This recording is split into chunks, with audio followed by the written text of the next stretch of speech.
예, 전주 덕진 출신 새정치민주연합 김성주 의원입니다. 먼저 총리님 나오십시오. 자, 그러면 총리에서 물러나면 어떻게 됩니까? 연금 얼마 정도 받습니까?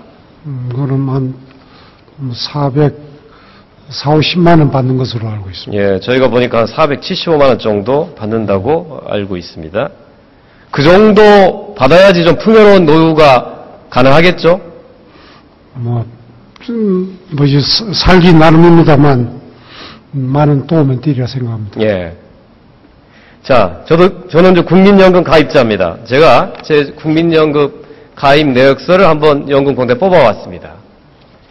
제가 35살에 가입했고요. 60세까지 25년 납부하면 63세부터 월 78만 원을 받게 됩니다.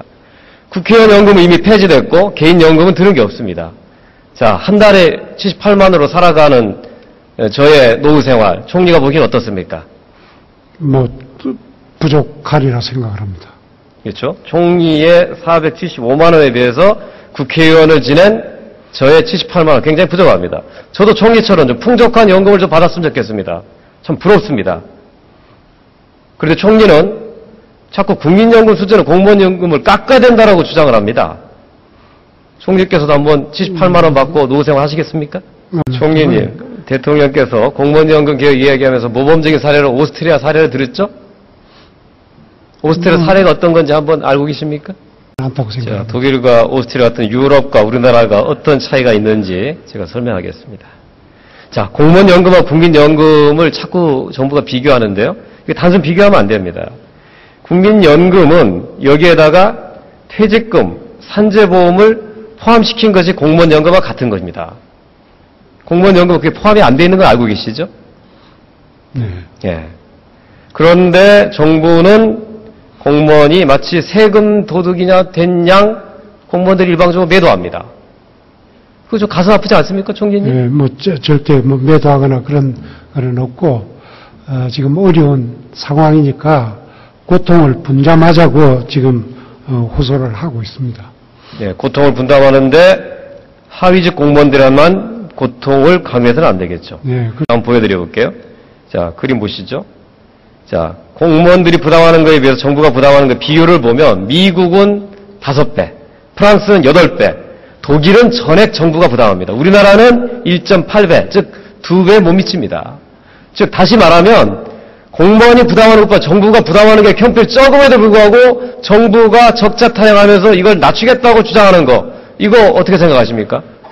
정부 부담이 지금 1.8배인 상태에서도 지금 이런데, 만약 그 미국처럼 전액을 분담한다든지 7배를 한다든지 이렇게 될 경우에는 그거는 급속도로 빠른 재정 파탄이 올 것입니다.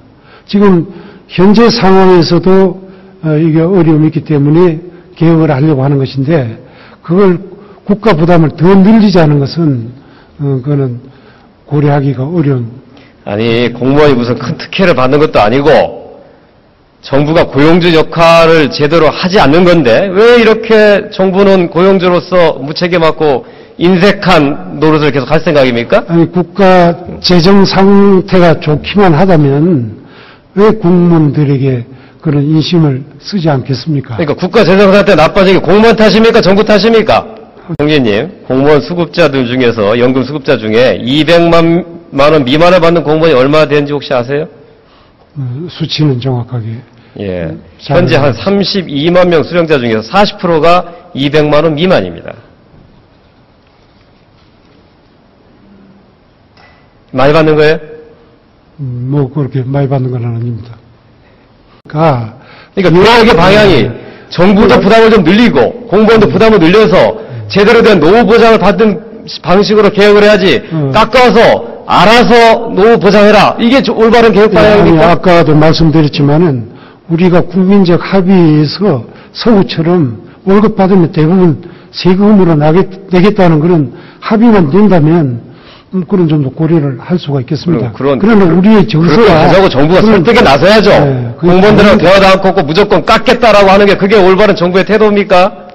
자, 이렇게 국민들의 공무원들의 노후를 책임지는 연금 제도의 개편 과정 너무 졸속이고 일방적입니다. 자, 대통령께서 예로 든 오스트리아의 연금 개혁 사례를 알려드리겠습니다. 1997년의 개혁 당시 총리실이 공무원 노조와 직접 협상해서 타협을 이루었습니다. 2000년, 2005년에는 노조 대표와 정부, 학계가 같이 참여했습니다. 총리께서는 공무원 노조와 대화한 적 있습니까? 연금 개혁 관련돼서? 지금 그건 안행부에서 했습니다. 안행부에서? 총리는 안 하셨어요? 저는 아니, 대통령께서 오스트리아 사례를 들었는데 모범 사례로 왜 대화는 안 하시는 거예요, 총리께서? 그거는 안행부에서 하고 필요하면 저도 할 생각이었습니다만 언제 하실 겁니까? 한번 말씀해 보세요. 언제 하실 건지. 그게 되지를 않았습니다. 하실 생각은 있으세요? 앞으로 그게 필요하다면 하겠습니다. 필요하지 않습니까, 지금? 이 문제에 가지고 공직사회가 동의하고 있는데 하여튼 총리께서 그거에 대해서 필요하다면이라는 게 무슨 뜻입니까? 정부에서 각종 방법으로 노력을 하고 있다는 말씀을 드립니다. 자, 독일의 사례를 들어봅니다. 독일은 아예 독일 관계법령에 협상 과정에 공무원 노조가 의무적으로 참여하도록 법령은 규정되어 있습니다. 자, 총리, 당사자 참여는 입법권을 침해한다고 우리 정부는 이 얘기해 놨는데 왜 독일 정부는 스스로 입법권을 포기합니까? 어떻게 생각하십니까? 공무원들의 의견은 충분히 듣는 노력을 하려고 합니다. 총리님, 공무원의 고용주가 누굽니까? 야당입니까? 국회입니까? 정부가 고용주잖아요. 정부가 왜 노조하고 대화를 안 해요? 지금 해오고 있다고 말씀드렸지 않습니까? 안 하셨다고 하셨잖아요, 방금. 안행부가 있죠. 총리는 왜 안 하시는 거예요, 그거를? 대통령은 왜 안 하셔요? 그거는 필요에 따라서 할 수도 있고, 그건 저희 판단할 문제이고요. 아직은 필요하죠. 총리, 우리나라는 현재 공무원연금 개편안을 연금학회라고 주로 보험회사의 후원을 받는 학회에서 밀실에서 정부 여당과 상의해서 만들고 대통령께서 이 안을 가지고 3번이나 연내 처리해달라고 주장하고 여당은 3개월 만에 통과시켰다고 야당은 협박하는 상태입니다. 세계 어느 나라 이렇게 졸속으로 신속하게 군사작전하듯이 연금 개혁하는 나라가 어디가 있습니까? 외국 배우자고 하는데 왜 외국의 민주적 절차와 사회적 합의는 무시하고 왜 이렇게 강행합니까? 이유가 뭡니까? 예, 이 시급성과 절박성을 좀 이해를 해주시고 신속하게 통과시켜 주십사 하는 호소라고 이해해 주시기 바랍니다. 그동안에 정부가 일방적으로 몰아붙였던 것 잘못했었죠?